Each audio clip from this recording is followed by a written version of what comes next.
después volvemos y le voy a dar la parte de mediciones, que es lo que tendríamos que empezar hoy. Pero ¿en qué consiste el tema de momentos angulares? Acá ya les contaba en la clase anterior que una vez que nosotros incorporamos el spin, nosotros tenemos que tratar de describir de la manera más precisa posible los estados de sistemas electrónicos, es decir, la parte electrónica de un átomo de más de un electrón, digamos, más allá del átomo de hidrógeno. En cuanto a que los electrones tienen momentos angulares orbitales y tienen momentos angulares de spin. Entonces, ¿cómo hacemos para considerar el momento angular total? Digamos, cuando uno quiere describir en Newton, esta mañana se les contaba alguna cosa, la fuerza total es la suma de las fuerzas que participan, digamos, ¿no? Que actúan sobre un objeto. El momento angular total, de alguna manera, es necesario de conocer el momento angular total y alguna de las características de estos momentos para describir el estado de un sistema. El estado de un sistema cuántico se describe a partir de un conjunto completo de operadores que conmutan entre sí. Conjunto completo de operadores que conmutan entre sí. Entre los operadores que conmutan entre sí están los momentos angulares, y si los momentos angulares son composición de momentos angulares individuales, tenemos que saber cómo se suman.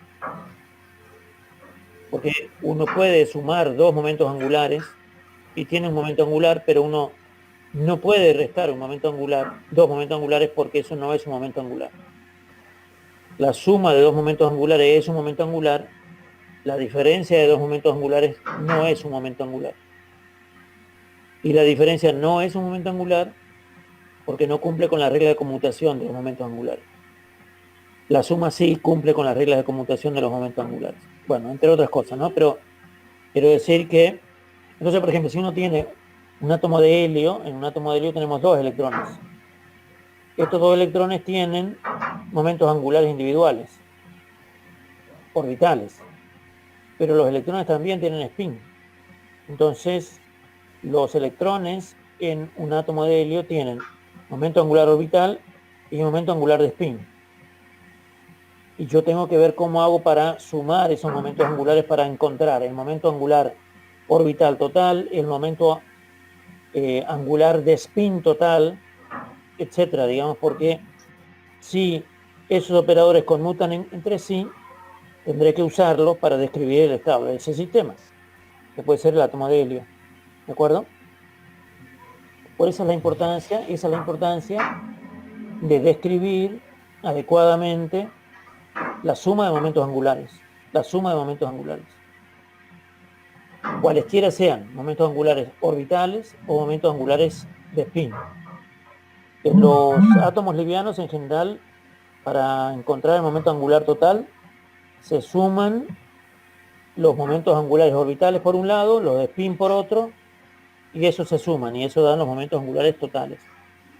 En cambio, cuando los átomos son pesados, los átomos que pertenecen a la fila 4, 5, 6, digamos, de la tabla periódica, los efectos relativistas son importantes allí, entonces se suman para cada átomo el momento angular orbital y el de spin.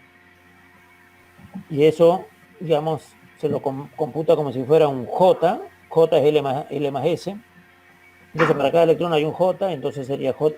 La suma de los J sub I es el J total. No se suma las L sub I por un lado y las S sub I por otro, sino que se suman los J. Entonces, en esos casos se habla de acoplamiento JJ. Y para átomos livianos se habla de acoplamiento LS. Para átomos pesados se habla de acoplamiento JJ. Pero quiere decir cómo considero los momentos angulares para describir adecuadamente el estado de ese sistema electrónico. En el caso que yo tenga el átomo de hidrógeno, por ejemplo, donde yo tengo un protón y tengo un electrón, si considero el spin del protón, entonces hay el spin del protón y está el spin del electrón. Entonces hay dos momentos angulares ahí, que se acoplan entre sí y que tengo que saber cómo se suman. Por otro lado, y esto es lo que por qué aparecen los coeficientes de Clebsch-Gordan, entre los conjuntos completos de operadores que conmutan entre sí, como les contaba en la clase anterior, si yo considero que tengo, por ejemplo, J1 y J2, a ver si tenemos acá. Ven esta pantalla, ¿no? Sí. J1 y J2, que son cualesquiera. J1 y J2 son dos momentos angulares, que puede ser orbital o de spin. Momento angular orbital o de spin. Pero bueno, lo que puedo hacer es, si tengo J1, J2, puedo considerar J1 cuadrado, J1Z, J2 cuadrado, J2Z. Pero también puedo sumar J1 y J2 y me da J grande, J. Entonces de ese J puedo tener el JZ, o sea, tengo el J cuadrado y el JZ. O sea, tengo dos momentos angulares, J1 y J2. Pero de esos dos momentos angulares puedo tener J1 cuadrado y J1Z, J2 cuadrado y J2Z, un conjunto. Y esos todos conmutan entre sí.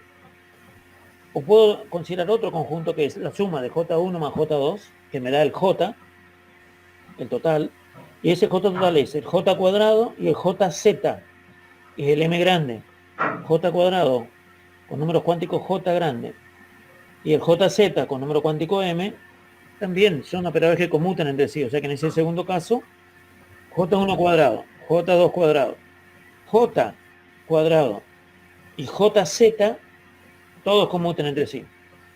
Pero de esos dos conjuntos, algunos de los elementos de este no conmutan con estos.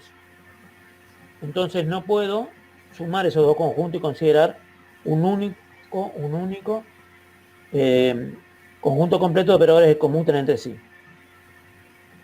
Quiere decir que si quiero yo conocer los valores de J1 cuadrado, J2 cuadrado, J1Z y J2Z, obtengo los valores, digamos, porque voy a tener los valores de J1, J2, M1 y M2 chiquito. Pero no voy a conocer el valor de J grande ni el M grande, porque no es un conjunto completo de operadores que conmutan entre sí. Entonces, no existen en el sistema. Cuando conozco M1 y M2, no conozco J grande y M grande. Y al revés. Si conozco J grande y M grande, no conozco M1 y M2. ¿Se entiende? Entonces, de estos dos conjuntos de operadores que conmutan entre sí a lo interno, pero no entre ellos, ahí cuando yo quiero realizar cálculos cuánticos, que es encontrar elementos matriciales, puedo usar estos elementos o puedo usar estos. Pero la pregunta es, ¿puedo, conociendo estos elementos, pasar a estos otros o viceversa? Y eso se puede hacer utilizando los coeficientes de Clebsch-Gordan. O sea que los elementos de la base, de una de las bases, por ejemplo, J1, J2, M1, M2, que se llama la base desacoplada, con los elementos de la base acoplada, que sería J1, J2, J grande y M grande, son elementos de la base. O sea, las autofunciones de esta base, las autofunciones de esta base son bases, los autofunciones forman una base en cada lado. Y lo que hago es pasar de una base a la otra base. Escribo un elemento matricial en una base y lo paso a la otra base, según la necesidad, la conveniencia. Y esa es la razón de los coeficientes de Clebsch-Gordan. Los coeficientes de Clebsch-Gordan están relacionados con la transformación de una base a la otra base. ¿Sí?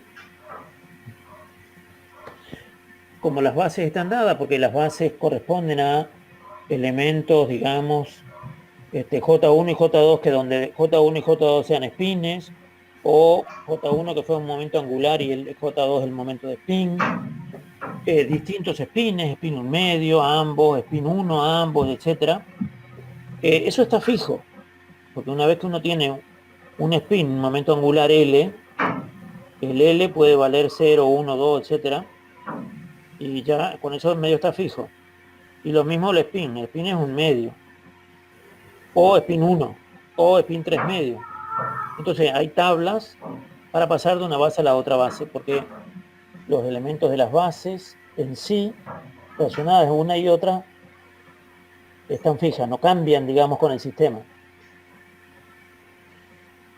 Si yo tengo un átomo de helio, o tengo átomos helioides, o sea, cambio los núcleos, pero con 2 electrones, no cambia nada en la descripción de los espines electrónicos. Lo mismo que de la interacción de los momentos angulares entre sí y demás. O sea, es muy poderoso eso, porque nos permite describir el sistema de una manera bastante sólida, bastante firme, digamos. Entonces, esto ya lo vimos, la adición, pero acá, lo que les quería mostrar acá, miren, acá tenemos J1 cuadrado y J1Z, ¿ven? J2 cuadrado y J2Z. Estos, las autofunciones, fíjense, aparece J1, M1, J2, M2. O sea que, si yo relaciono J1, digamos, multiplico J1, M1 por J2, M2, tengo elementos de una base, la base desacoplada. Pero puedo tener elementos de la base acoplada, que es cuando tengo el J grande. Este que está acá, el J grande. Y en ese caso, la descripción del sistema es a través de los autoestados, va a ser esta que está acá. Fíjense, acá tengo J1 y J2, que acá no me hizo falta ponerla porque era muy claro. Pero acá tenemos J1, J2, M1, M2. En la otra base, en la base acoplada, tengo J1, J2, JM. Esta base que está acá es una base acoplada. La base anterior se llama base desacoplada. ¿Queda claro? O sea que acá tengo, fíjense, estos vectores son autovectores de J1 cuadrado, J2 cuadrado, J cuadrado y JZ. O sea que forman una base. El punto es, bueno, y hay algunas propiedades que tiene la base, porque si es una base, ustedes se acuerdan, la suma de los proyectores hacia cualquier elemento de la base da 1, y los elementos de la base son ortonormales entre sí. Entonces es lo que aparece aquí. Esto que está aquí es un proyector sobre estos elementos para un dado M y distinto J, ¿ven? Acá hay proyectores. La suma de los proyectores da 1, porque uno, si proyecta sobre algún elemento de la base, tiene que ser posible hacerlo, entonces la suma de esos proyectores da 1. Y por otro lado, los elementos de la base son ortonormales. Aquí aparecen las delta de Kronecker. Y entonces los coeficientes de Clebsch-Gordan son para pasar de una base a otra base. Para pasar de una base a la otra base. Entonces aquí está el ejemplo típico de la base acoplada. Miren, esta es la base acoplada en términos de algo que queda acá adentro, que es una base desacoplada. Lo único que he hecho es, a este elemento lo multiplico por 1. Lo que está entre paréntesis acá es igual a 1 porque es la suma de los proyectores, lo que vimos antes. Esto que está acá es 1. Pero está bien, esto es 1. Ahora, aquí tengo un ket y acá tengo un bra. Entonces esto lo puedo considerar por separado y a eso lo multiplico a este elemento de la base que tengo aquí. Entonces este primer elemento que está aquí es un coeficiente, porque es un elemento matricial. Eso es un elemento matricial, es una integral. Es un número. Esto que está aquí es un número. Esto es un vector. Ahora, este es un vector de la base desacoplada, porque aquí aparecen M1 y M2. Y aquí aparecen elementos de la base acoplada, porque aparece J y M. Aquí aparecen J1 y J2, que también aparecerían acá si yo lo quiero poner. Porque J1 y J2 es común a ambas. Pero acá aparecen M1 y M2. Y acá aparece JM. Esta es la base acoplada. Esta es la desacoplada. Estos elementos que aparecen, estos coeficientes se llaman coeficientes de Clebsch-Gordan. Coeficientes de Clebsch-Gordan. Y tenemos que buscar la manera de calcularlos. ¿Ok? Se puede hacer al revés. En lugar de pasar de la acoplada a la desacoplada, se puede poner acá la desacoplada y encontrar acá la acoplada. Y esto se hace exactamente al revés. Y los coeficientes de Clebsch-Gordan se relacionan de acuerdo a cómo acá tenemos la expresión 122. ¿Ok? Bueno, entonces aquí hay ciertas propiedades de los coeficientes de Clebsch-Gordan, pero lo que yo quería que recordar aquí es que uno puede calcular los coeficientes de Clebsch-Gordan usando dos metodologías diferentes que están muy bien expuestos en ESETILI. Cuando ustedes escuchan el video que está levantado a la página, lo van a ver claramente. Existen dos metodologías. Una es utilizando, bueno, hay unas relaciones entre una serie de coeficientes que nos permite encontrar este tipo de relaciones que se llaman relaciones recursivas. Que fíjense, aquí aparece un coeficiente. Estos son coeficientes, volvemos para atrás. Despacio, vuelvo para atrás. Los coeficientes de Clebsch-Gordan eran estos que están acá, fíjense, aparecen elementos matriciales, donde tenemos M1, M2 y JM, ¿ven? Estos son los coeficientes de Clebsch-Gordan. Entonces, en la relación recursiva que tengo aquí, aquí aparecen M1, M2 y JM, ¿ven? M1, M2, JM, M1, M2, JM. Esta relación recursiva nos permite encontrar coeficiente de Clebsch-Gordan. Ahora vamos a ver. Es un tipo de relación recursiva porque, bueno, dado J1, dados M1, M2, J y M, uno puede resolver esta ecuación. Lo vamos a ver después. Y aquí hay valores de J y M que aparecen en los coeficientes que multiplican, para la redundancia, los coeficientes de Clebsch-Gordan. Aquí tenemos esto que está a la izquierda, es igual a esto que está acá a la derecha. Y hay distintas maneras de obtenerlos. Uno puede hacer demostrar utilizando los valores máximos o mínimos. Esta es una relación recursiva, la 150, y otra relación recursiva que es la 155. Son relaciones recursivas que se obtienen a partir de igualdades matemáticas. Igualdades matemáticas. Y la otra es, y la otra manera de hacerlo, en lugar de la relación recursiva, es utilizando los operadores de subida o de bajada. O sea que a partir de los autovalores correspondientes a los valores máximos de J y M, se empieza a bajar en cada uno de los dos diferentes bases, y eso permite encontrar las relaciones entre elementos de una base y de la otra. Partimos de los elementos, por ejemplo, para el valor máximo de J y M, que está relacionado con el valor máximo de M1 y M2, y a partir de ahí, aplicando los operadores de bajada, se baja a la siguiente, y así. Digamos, hay un procedimiento mediante el cual esto se puede dar. Y me gusta este ejemplo que está en el 7.3 de ESETILI, que es muy básico, pero permite hacer las dos cosas. Se considera el átomo de hidrógeno, y del átomo de hidrógeno los espines, tanto del electrón como el protón. Y entonces encontrar los coeficientes de Clebsch-Gordan asociados a ese sistema. Dos espines electrónico nuclear están acoplados entre sí, entonces tenemos dos bases, la base desacoplada, la base acoplada, y cómo se pasa de una a la otra. Y después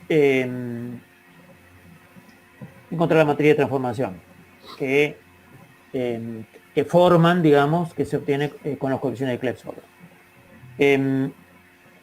Entonces, fíjense cómo se puede partir de un lado o del otro.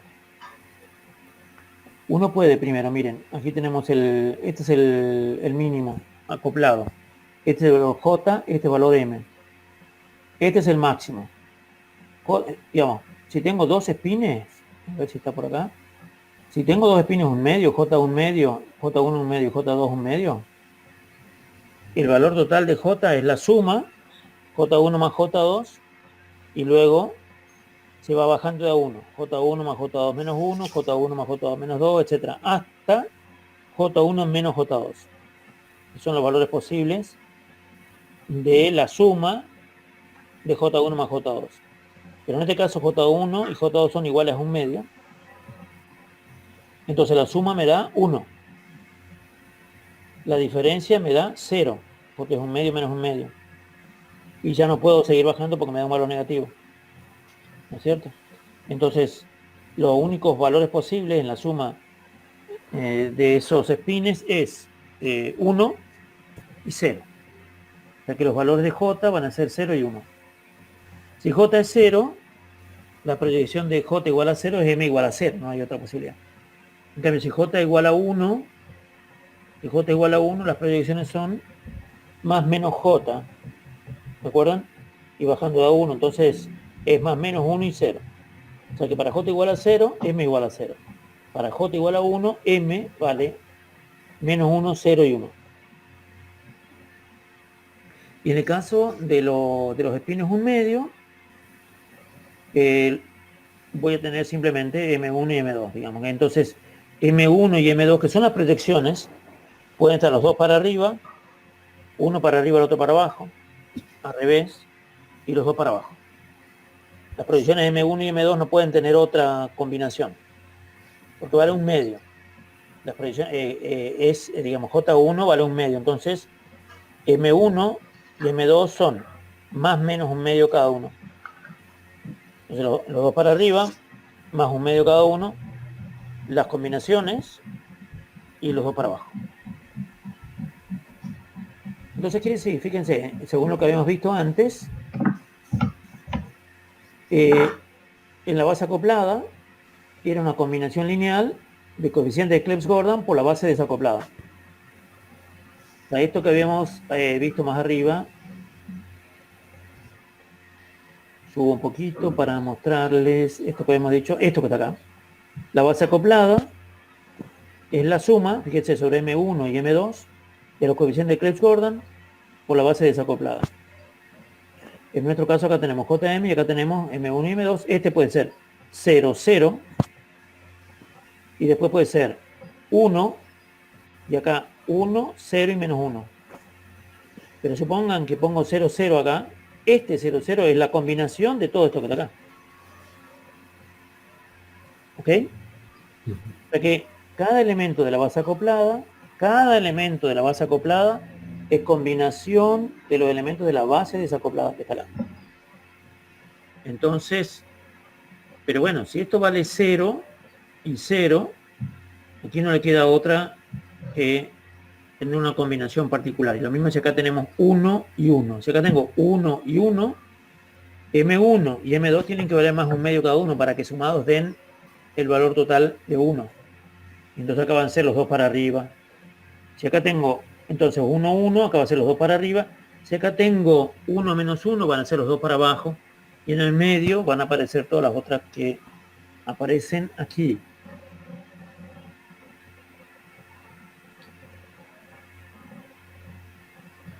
Este ejemplo, ¿no?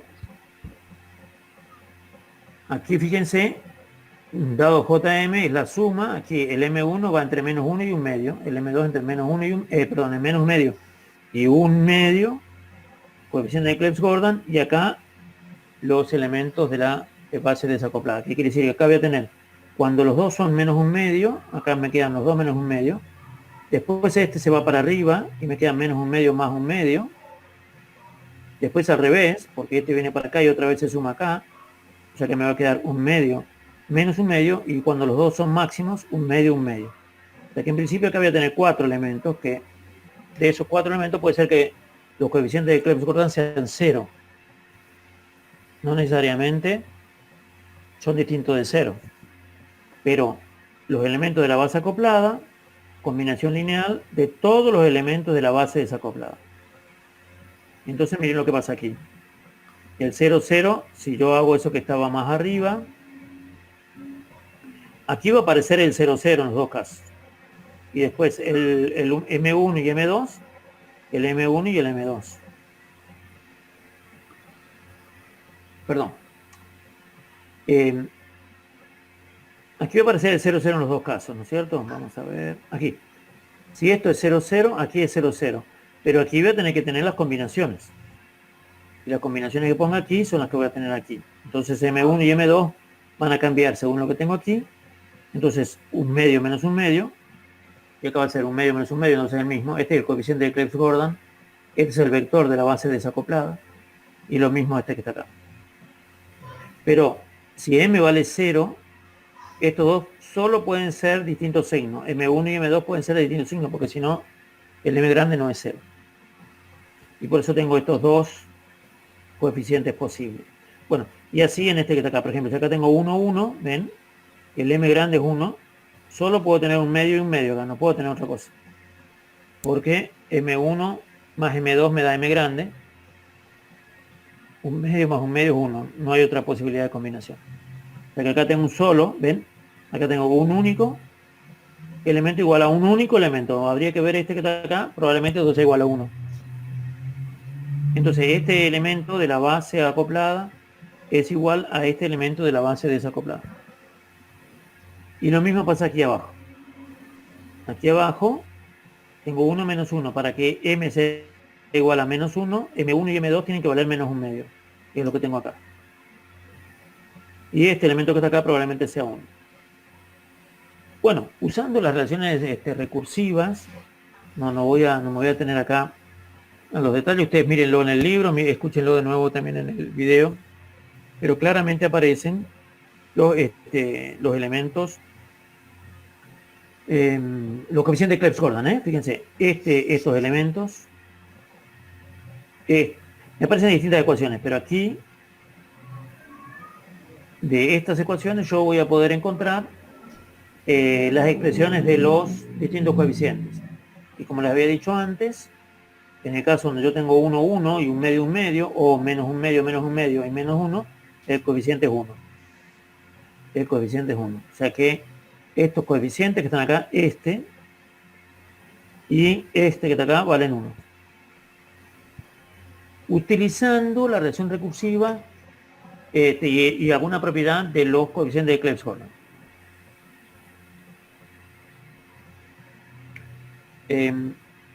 La otra manera de hacerlo es utilizando esto que yo les había dicho antes de los operadores de bajada o de subida. ¿Cómo hacemos? Consideramos que el valor, digamos, del sándwich entre el elemento máximo de la desacoplada con el de la máximo de la acoplada es 1. Consideramos que este coeficiente es 1. Y a partir de ahí, lo que hago es, si este coeficiente es 1, quiere decir que este vector y este son iguales. Perdónenme que vuelvo para acá. Estoy diciendo que este coeficiente acá es 1. Este coeficiente es 1. Entonces, este vector es igual a este vector. Base acoplada, base desacoplada. Vuelvo para atrás, para abajo. Entonces, base acoplada, base desacoplada. Si a la izquierda aplico J menos, si aplico el J menos acá a la izquierda, el J menos es igual a la suma de J1 menos más J2 menos. Porque el J es J1 más J2. J menos y J1 menos más J2 menos. J más es J1 más J2 más.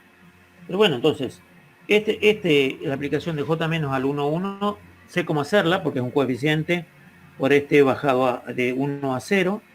Y este que está aquí aplicado a este también, porque cuando este aplico el J1 menos, me baja este, y no me baja este, cuando aplico el J1 menos, pero cuando aplico el J2 menos, no me baja este, pero este sí me baja. Entonces, fíjense, cuando apliqué J menos a este me baja en 1, este que está acá me baja en 1, 1 menos 1, de J menos. O sea que me queda 1, 0. Y el J1 menos aplicado acá me va a bajar el 1 medio en 1. O sea que este me va a quedar menos 1 medio multiplicado por un coeficiente y este me queda igual. O sea que acá me queda menos 1 medio y acá me queda 1 medio por este coeficiente. Y lo mismo el otro, porque me baja el segundo, no me baja el primero y me deja un coeficiente que es el mismo. Esto, recuerden, hay que volver para atrás para recordar los coeficientes de aplicar J menos sobre un autovector de Jm. Y así, de nuevo, si yo a este de nuevo le aplico J menos, va a ir el 0 va a menos 1. Y lo mismo pasa acá. Este que está acá no puede seguir bajando, entonces este no baja, pero este sí puede bajar. Entonces acá será J2 menos aplicado a este, me da menos un medio. Y aquí este sí puede bajar, este no puede bajar más porque no puede ir. Los valores del M1 y M2 son más menos un medio, o sea que no puede bajar, no puede ser menor a menos un medio. Y entonces aquí me queda menos un medio, aquí me queda menos un medio, y por eso me queda este elemento menos un medio con un valor 1 ahí. O sea que llego a lo que le decía antes, esta es la base acoplada, esta base desacoplada. Y después, este elemento que está aquí tiene que ser ortogonal a este que está aquí, porque tiene la misma proyección. Entonces, para que sea ortogonal, se hace un procedimiento para encontrar los coeficientes A y B, que serían relacionados con este y este que está acá, en el sentido de que tienen que ser ortogonales. El producto de este por este me tiene que dar 0. Entonces se pueden sacar los valores de A y B. Aquí están, ¿no es cierto? Lo que yo le decía, 0, 0 con el 1, 0. O sea, el 1, 0 con el 0, 0 me tiene que dar 0, que es lo que aparece aquí. Y después el 0, 0 con el 0, 0 tiene que estar normalizado. Está normalizado. Entonces ya aparece al cuadrado, etcétera. Si junto estas dos ecuaciones encuentro los valores de A y B. ¿Se entiende? Sí. Ustedes seguramente lo hicieron en los prácticos, pero bueno, no viene mal recordar todo esto. Y después, bueno, cómo se relacionan estos coeficientes de base acoplada, estos vectores de la base acoplada con los vectores de la base desacoplada. Uno y otro lo hacen a partir de los coeficientes de Clebsch-Gordan. O sea que una vez que encontramos esto que está acá arriba, lo escribimos de manera matricial. Y esta es lo que se llama matriz de transformación. Esta sería la matriz de transformación de la base desacoplada a la base acoplada, y a la inversa de este nos da el otro procedimiento, que es el que tenemos acá. Aquí pasamos de la base acoplada a la base desacoplada.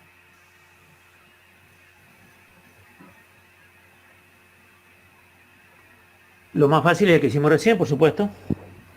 Un poquito más complejo es este que está acá, que tiene que ver con momento angular L. O sea, uno tiene el acoplamiento entre el momento angular y un spin en un medio, o sea, una partícula de spin en un medio con un momento angular L. O sea, J1 es igual a L y J2 es igual al spin, o sea, vale un medio. A ver cómo se acoplan. Y una cosa va a ser el caso donde J es L más un medio, y otro caso donde J es L menos un medio. Uno tiene que considerar las dos posibilidades, porque el valor J, que es la suma de los spines, J es la suma, ¿no es cierto? J es J1 más J2. Pero en este caso puede ser J1 más J2, L más un medio, L menos un medio. Y entonces ahí está el caso de J, L más un medio, y acá abajo el caso de J, L menos un medio.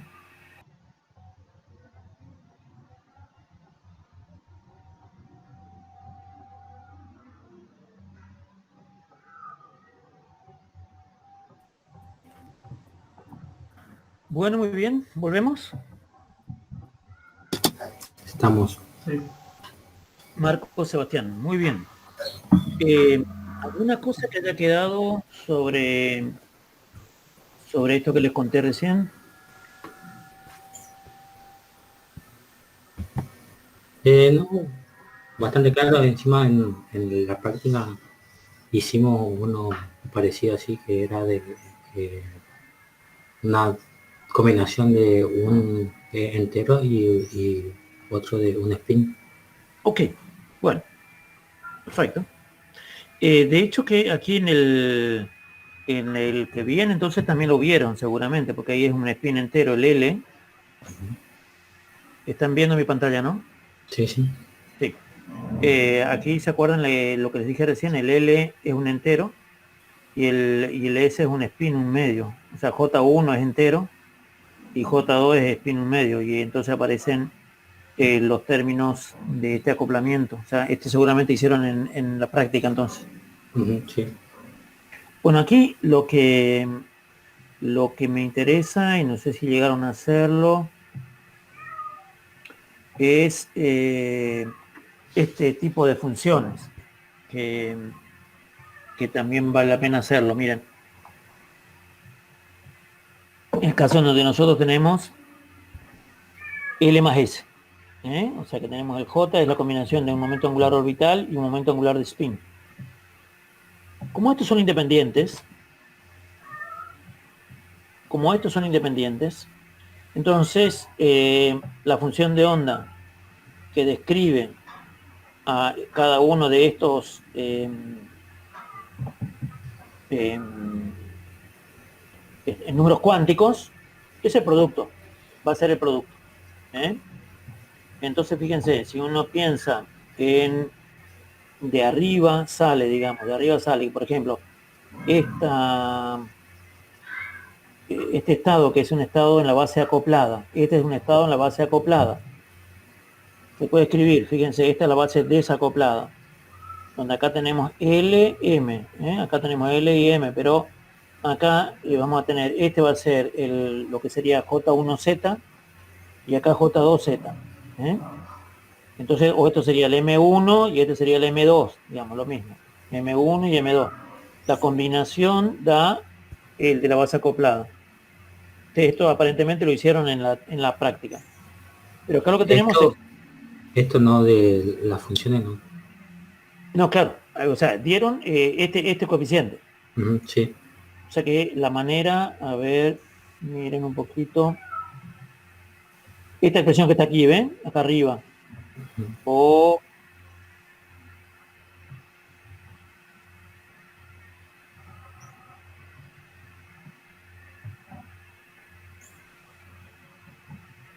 Sí, esta que está acá, miren. Aquí tenemos L más un medio M acoplada. Este es el coeficiente de Clebsch-Gordan. Y aquí aparece la base desacoplada. Coeficiente de Clebsch-Gordan y la base desacoplada.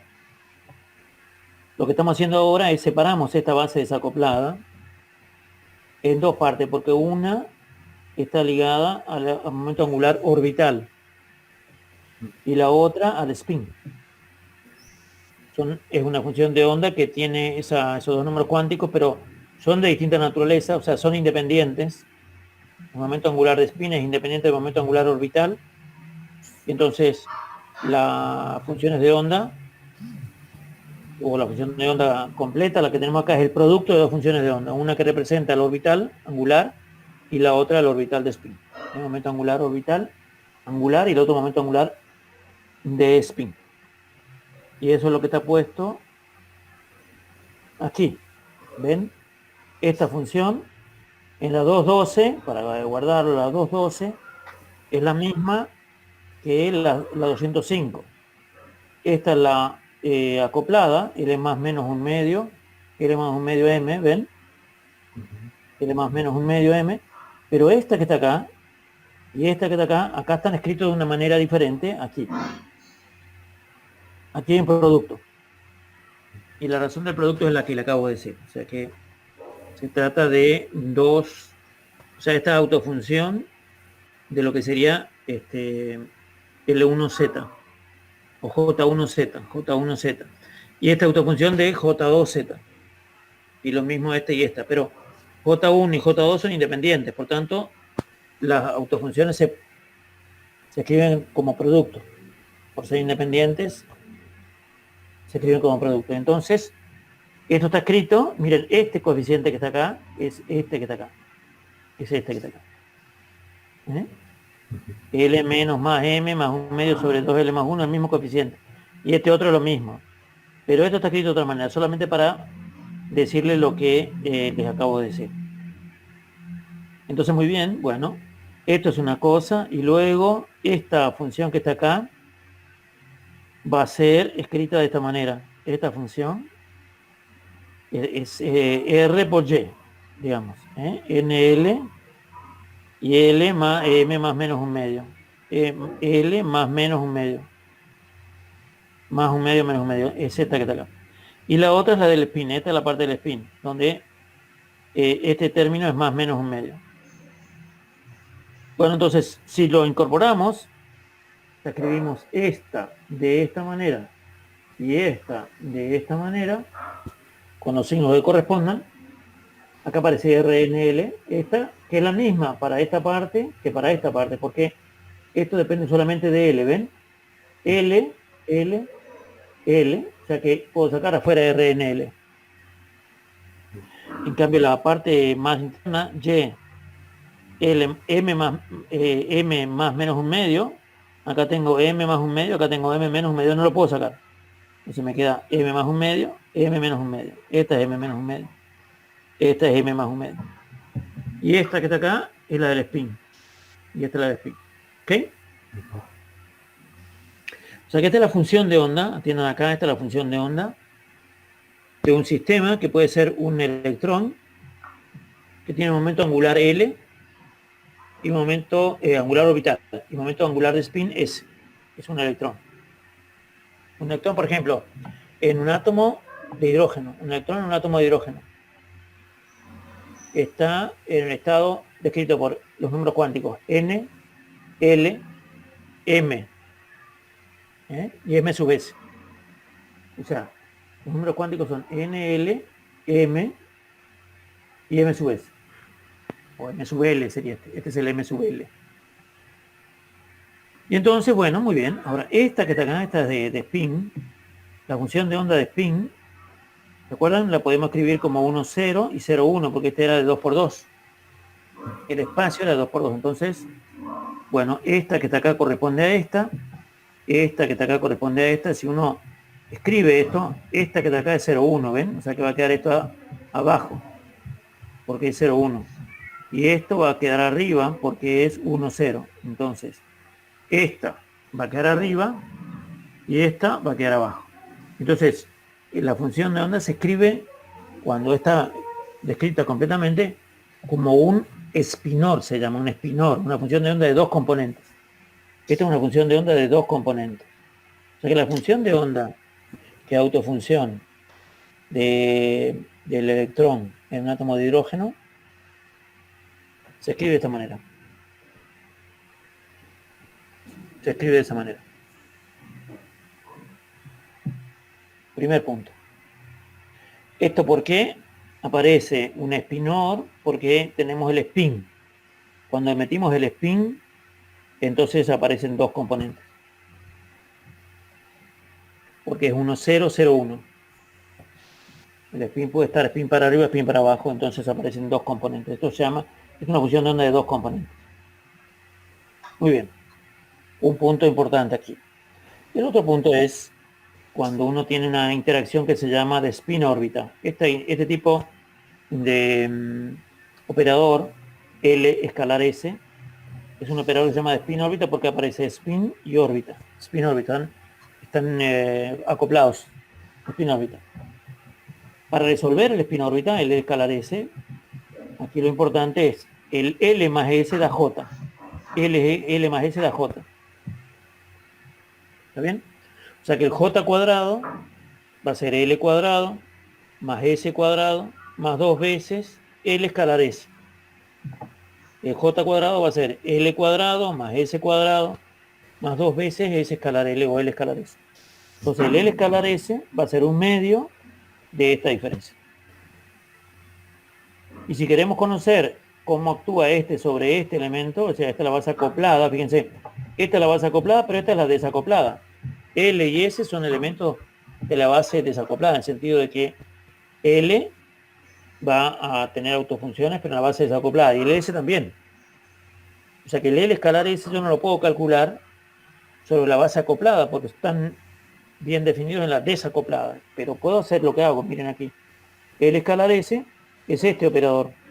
Y este operador actúa muy bien sobre la base acoplada, porque J cuadrado sobre la base acoplada está bien definido. L cuadrado también y S cuadrado también. ¿Por qué? Porque L cuadrado es lo mismo que J1 cuadrado. Y S cuadrado es lo mismo que J2 cuadrado. Que es también definido en la base acoplada. Entonces, yo sé cómo se resuelve esto porque J cuadrado aplicado a este operador tiene estos autovalores, J por J más 1. El L cuadrado tiene estos autovalores en unidades de H partido cuadrado, ¿no? Y el S cuadrado también tiene esto que está acá. Entonces, el escalar S aplicado a este me dan estos números, ¿ven? Me dan estos números. Quiere decir que sí. Quiero hallar este elemento matricial. Si yo quisiera hallar este elemento matricial, va a ser esto que aparece acá adentro. Porque NLJM es ortogonal al el BRA al KEP. Y entonces este es el número que nos queda, miren. O sea que este elemento matricial tiene estas posibilidades. Digamos, si J vale L más un medio, da E. Un medio de H partido cuadrado por L. Y si J es igual a L menos un medio, tiene este valor. O sea que el elemento matricial de L escalar S me da este número. Eso también es un número. Y lo puedo calcular en la base acoplada utilizando la relación que tengo aquí entre el escalar S y demás. ¿Ok? Esto es importante para que lo vean ahí. Después lo vamos a utilizar más adelante. Esto que está aquí, la relación entre el escalar S y los cuadrados, lo vamos a usar muchas veces.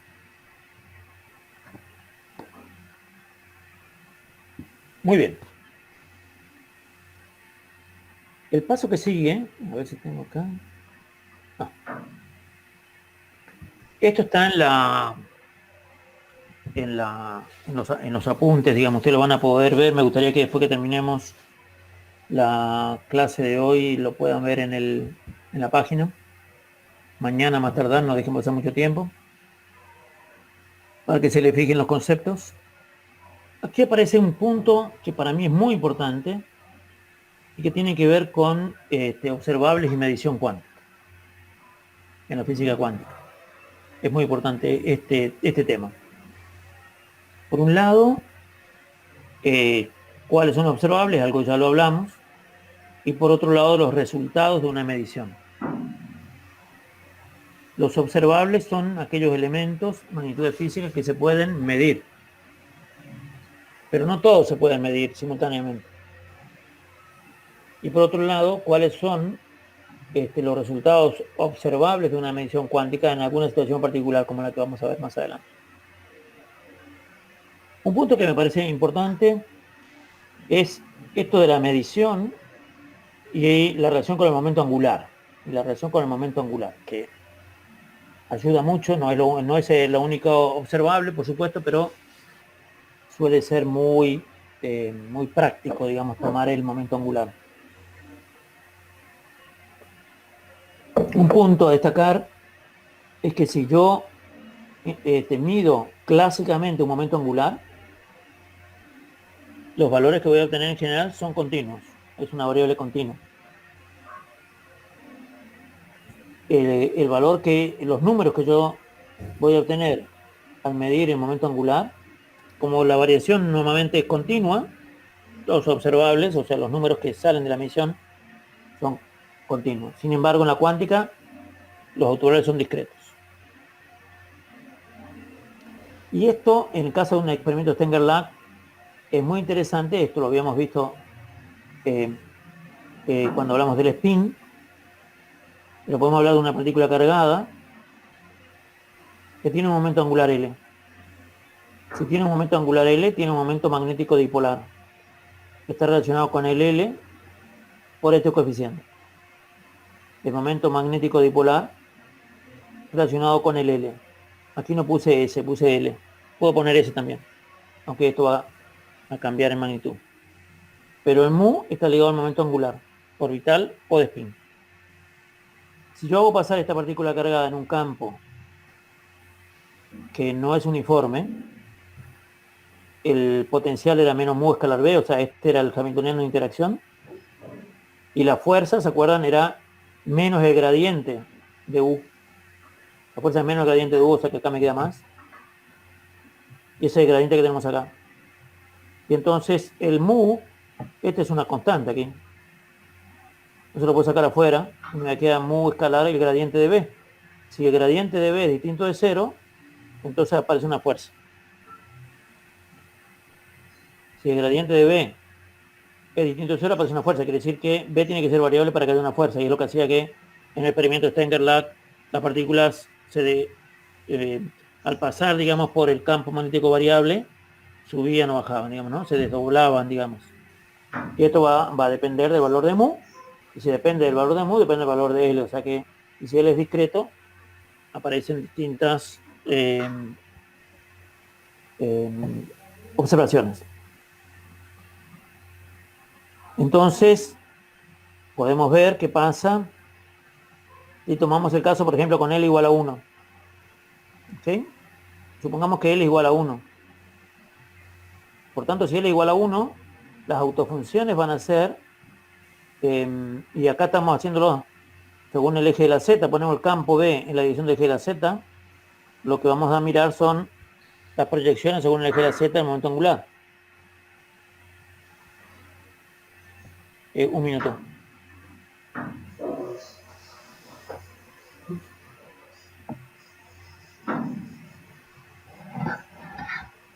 Muy bien, entonces,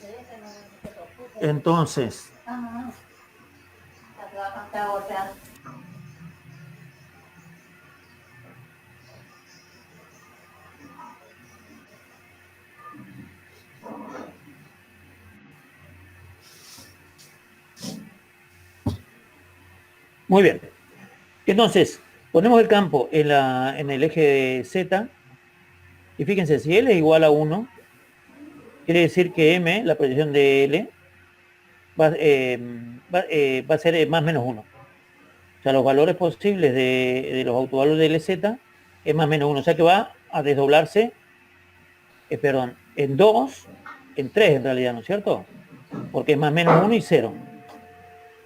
Si este vale 1, el LZ tiene autovalores más menos 1, 0. ¿Ok? Por otro lado, las autofunciones de L, del LZ, son de este tipo, psi, m, z. Para decir simplemente que puede ser en la dirección, que m está en la dirección de z. Son armónicos esféricos. Y sub Lm era, ¿no es cierto? L vale 1, 1m, aquí. Entonces, ¿en qué consiste la medición? Esto es un tema, esto es algo importante. ¿Qué tenemos detrás de una medición en la cuántica? Tenemos un sistema cuántico que está en un dado estado.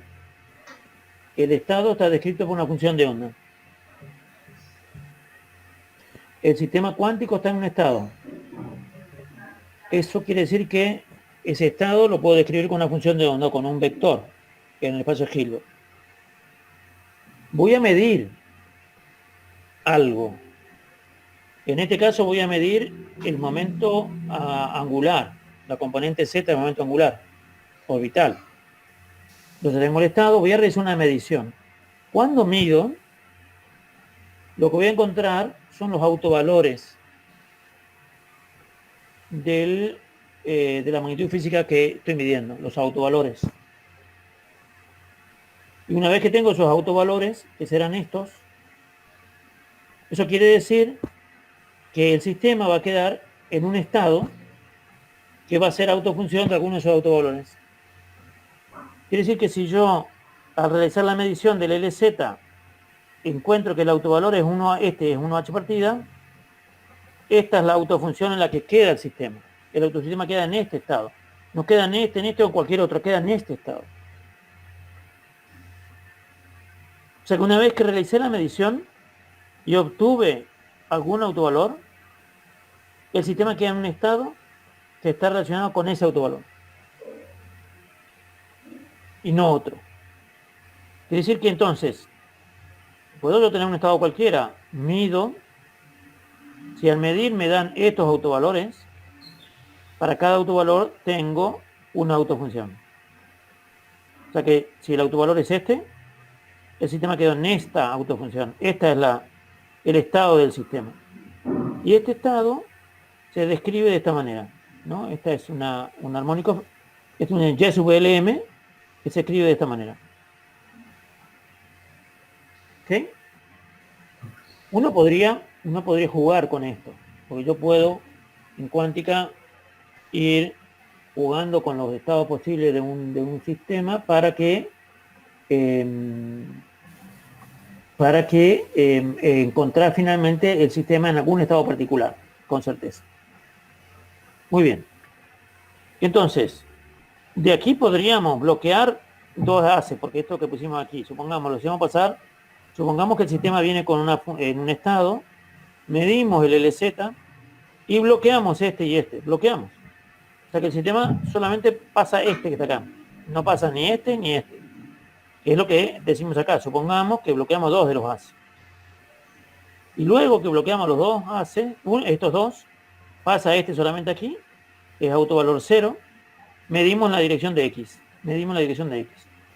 Y ahora vamos a ver que hay dos autovalores posibles si medimos la dirección de X. O sea que esto es lo que decimos de hacer, ¿no es cierto? Cuando bloqueamos los dos ejes, solo pasa la componente 0, solo pasa esta. O sea, el sistema pasa en estado proporcional a Z. El sistema pasa aquí en un estado proporcional a Z. Este que está acá. Estos otros dos están bloqueados, no pasa esto. Entonces, bueno, vamos a ver qué pasa si yo hago una medición de LX. Aquí pasó el sistema en un estado que es proporcional a Z. Pero voy a medir según el eje de las X.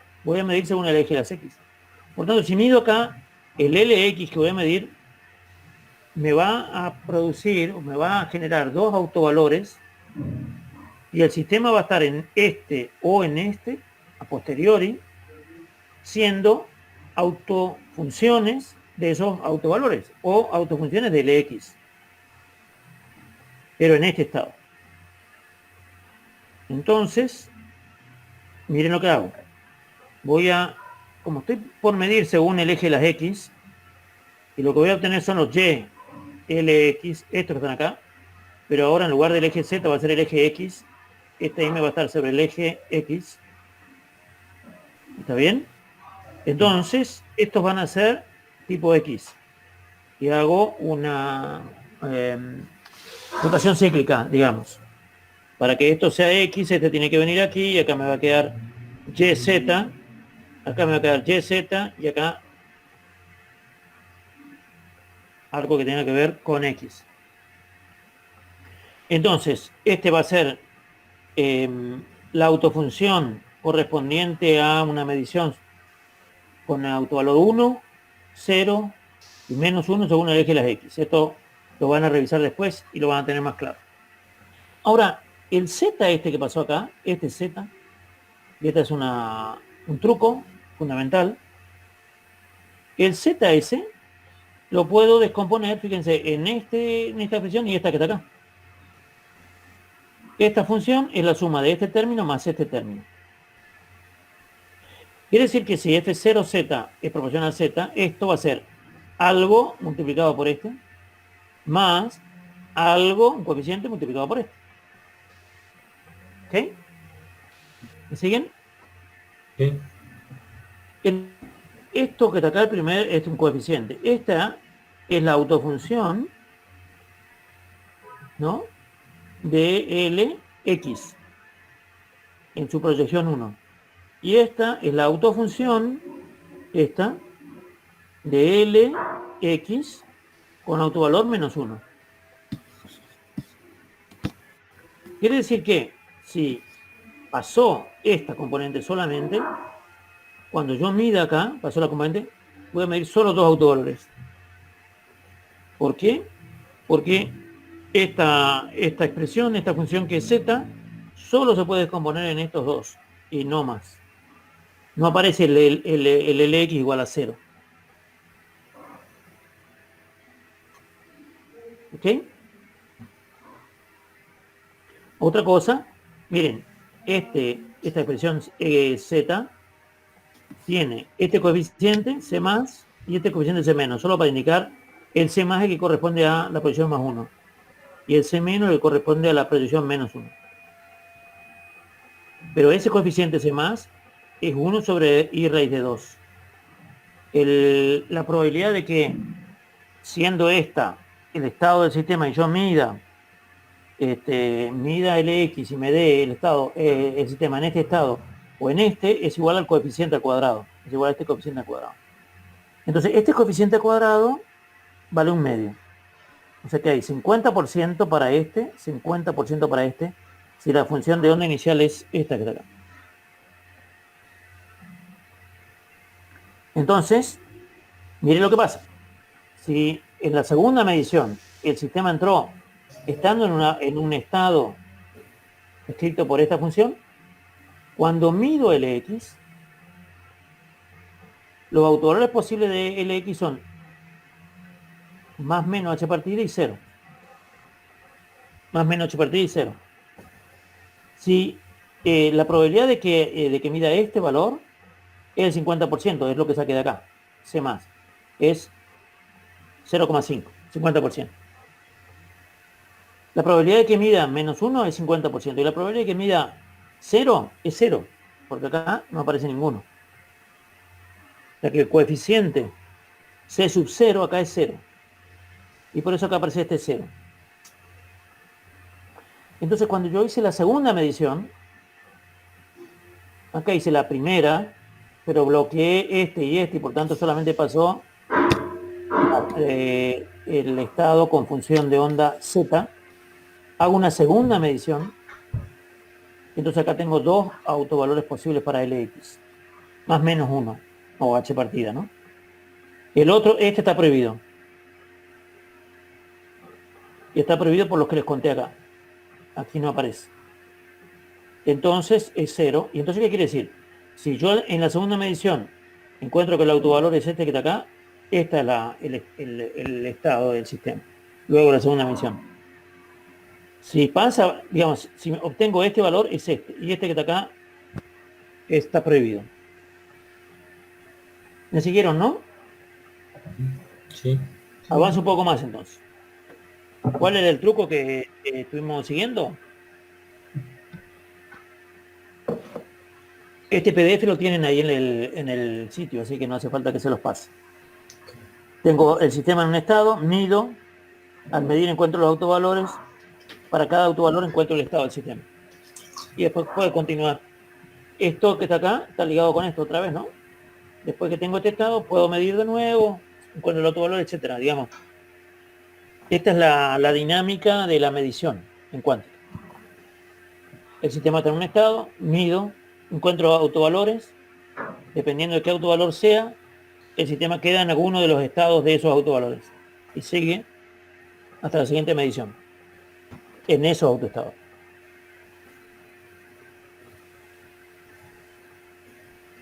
Muy bien, vamos a considerar ahora,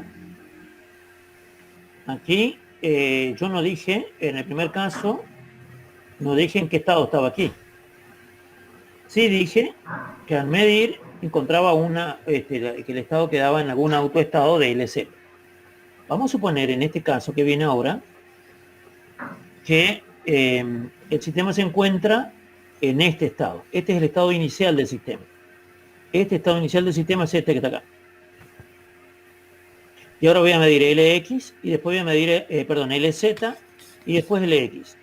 Y después voy a hacer al revés. Voy a medir Lx y después LZ. Entonces, supongo que el estado inicial es este que está acá. Mido LZ. Y como esta expresión que está aquí es autofunción de LZ para LZ igual a 1, entonces, al medirlo, simplemente este y este no tienen ninguna probabilidad, porque esta es autofunción de este que está acá, entonces va a pasar por acá. Va a ser el LZ igual a 1, el sistema queda en este estado. Cuando yo mido Lx, hago lo mismo que hice antes. Si mido Lx puede ser que tenga cualquiera de estos autovalores. Estos autovalores corresponden con estas autofunciones. Y entonces relaciono esto con alguna de estas autofunciones y encuentro que la probabilidad para este autovalor, para este y para este son los que están acá. 25, o sea, un cuarto, un medio, un cuarto. Esto está en una hoja aparte. Entonces lo que hice acá, miren, es, el sistema entró en este, medí primero el LZ, solamente pasa por acá, y de acá aparecen estas probabilidades. O sea, si primero mido LZ y después LX, estas son las probabilidades de que encuentre LZ igual a 1, LX igual a 1, LZ igual a 1, etc. ¿no? Estas son las probabilidades que yo encuentro. Pero ¿qué pasa si en lugar de medir primero LZ, mido primero LX y hago al revés? Entonces, ¿qué me dirían ustedes? A ver, que ya saben de cuántica.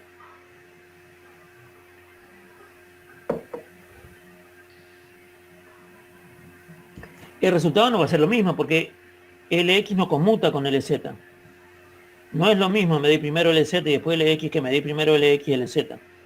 No es lo mismo. ¿Por qué? Porque no conmutan. Si conmutaran sería lo mismo. Pero como no conmutan, no es lo mismo. ¿Qué quiere decir que no sea lo mismo? ¿Qué quiere decir que no sea lo mismo cuando yo mido primero LZ después LX o al revés? Que no conmuten. Esto quiere decir que si yo mido ahora LX, mire, el estado del sistema es el mismo. Tengo que partir del mismo estado del sistema, ¿no es cierto? No puedo partir de estado diferente porque entonces sería incongruente. No voy a encontrar explicación lo que yo estoy buscando. Entonces, parto del mismo estado del sistema, pero ahora en lugar de medir primero el Z, mido el X. Si yo mido el X, entonces las probabilidades de que los autovalores sean estos que están acá van a ser estas que están acá, que son estas que están acá. Que después lo vamos a ver. Pero acepten por ahora esto. Entonces, si el autovalor es este del X, el autoestado es este que está acá. Este autoestado, bueno, luego mido el Z. Si este es el autoestado, las probabilidades para que me den estos autovalores son estas que están acá. Y estos son las autofunciones. Si pasa por el X igual a 0, esta es la autofunción, mido el Z y digamos, aquí están los autovalores posibles, las probabilidades, y esto es lo que finalmente me queda, y así si pasa por el Z. Entonces miren lo que pasa acá. Cuando yo mido primero el Z y después el X, el Z igual a 1, en el caso este donde tengo este estado del sistema, ¿no? En el caso de que LZ me dé 1, puedo medir el X y voy a tener estas probabilidades. Sin embargo, si LZ, el autovalor es 0, ¿se acuerdan? Mido después el X es 0 porque era esta situación. Como acá es 0, si yo mido después el X, cuando LZ fue 0, es 0, porque acá ya es 0 y acá también. Entonces, estos números que aparecen acá tienen que ver con ese hecho. Vamos a ver qué pasa cuando hago al revés. Cuando hago al revés, primero mido el X y después mido LZ. Estas son las probabilidades. ¿Se entiende? Aquí medí primero el X y después el Z. Es lo mismo que está acá, nada más que he dado vuelta, pero están todas las combinaciones posibles, están todas. 1, 1, 0, 1, etcétera, 1, menos 1, menos 1, todas las combinaciones posibles las mencioné. Pero las probabilidades son diferentes. Quiere decir que en cuántica no es lo mismo medir de una manera u otra manera. Muy bien. ¿Qué pasa en la clásica? ¿Qué pasa en la clásica? Si LZ igual a 1, en clásica,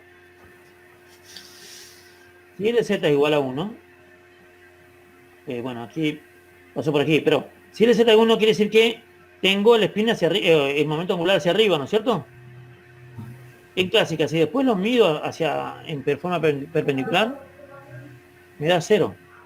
No puedo medirlo de manera perpendicular en clásica. Por tanto, en la clásica es 0. 1, 1 es 0. En cambio, si primero mido LZ igual a 1 y LX 0, esto es correcto porque esté perpendicular a esto. Entonces, la probabilidad es 1. Y luego es 0 de nuevo. Y el resto es 0 porque no hay ninguna posibilidad de que si LZ sea igual a 0, porque, ¿se acuerdan? Solamente pasaba esta parte que está acá, en esa medición. Y en el caso del revés, pasa exactamente lo mismo. No puedo tener, midiendo primero el X que me dé 1, medir el Z y que me dé 1. No puedo. Tampoco puedo medir menos 1 y 1. Sí puedo medir el x0 y el z1. Y el resto también es 0. No hay ninguna probabilidad de que si Lx valga 1, Lz valga 0, etc. en la clásica. Quiere decir que en la clásica, fíjense, que yo mida Lz y luego Lx, o Lx después Lz, las probabilidades son exactamente las mismas. Sin embargo, en la cuántica las probabilidades no son las mismas. Estamos midiendo las mismas magnitudes en dos regímenes distintos, en realidad dos físicas distintas, y por tanto, esto es lo que quiere decir y la relevancia que tiene, digamos, lo que son las relaciones de conmutación. Que dos operadores conmuten o no conmuten. En la clásica siempre conmutan, en la cuántica no siempre conmutan. Y cuando no conmutan en la cuántica, ocurren cosas como.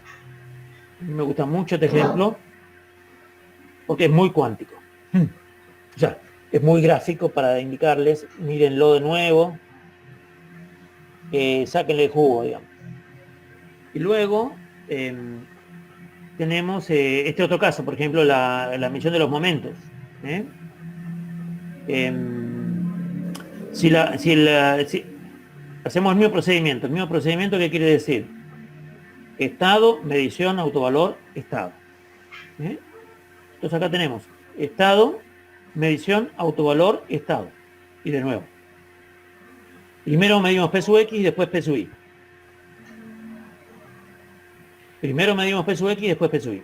Entonces, si el estado del sistema está en este autoestado, mido P sub X, el valor que me va a dar P sub X, y el estado va a ser este que está acá, porque este es autoestado de P sub X.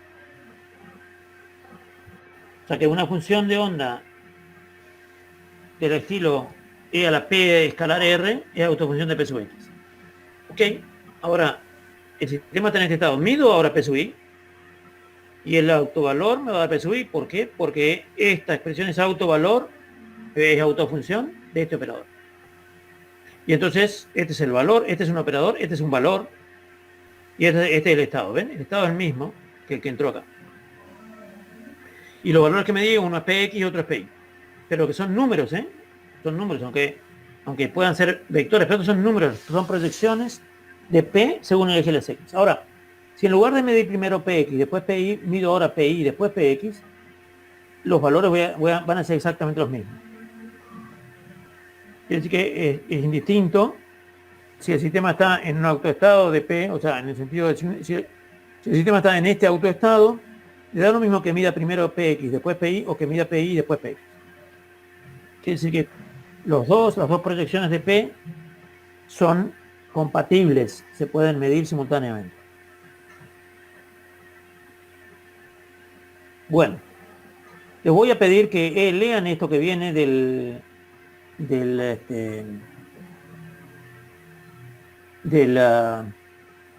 apunte, y que lean también lo que viene. Voy a cortarlo acá para no irme mucho más lejos. Este es otro concepto nuevo, estados rotados del spin, y que tiene que ver con la medición. Pero les pido que lo lean, por favor, antes del jueves. El jueves vamos a seguir con esto. Lo que sí les puedo decir es lo siguiente. Aquí hay algo que es increíble, digamos. Y es el hecho de que cuando yo mido primero, perdonen que suba así, fíjense, yo mido acá primero según el Z y después el X. En la clásica, si yo mido según el eje de la Z y me da un valor, se terminó. En la proyección según el eje de las X o según el eje de la Y me da 0, porque es perpendicular. Si son perpendiculares me da 0. ¿Está bien? Pero en la cuántica, que tenga un valor según el eje de la Z no quiere decir que no tenga valores según el eje de las X o según el eje de las Y. Y los valores que va a tener no son las proyecciones en el sentido de los autovalores, ¿no es cierto?, que yo voy a medir, no tienen que ver con el hecho que esté midiendo según algún ángulo, porque los autovalores son siempre más menos 1 y 0. Sí, estoy midiendo LZ. No hay otra posibilidad, no hay posibilidad que acá me dé un cuarto, 2 tercios, lo que fuera. Los autovalores son los valores que uno obtiene así resolviendo una ecuación de autovalores y están fijos. Y no importa cómo los mida, si los mido para allá, para acá, podrá la probabilidad ser 0 o será distinto de 0 la probabilidad, pero los autovalores, o sea, si mido, los autovalores están fijos, no cambian. ¿Ok?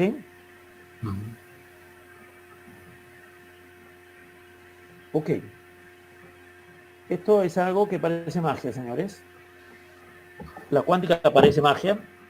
No es una magia irracional, es una magia racional.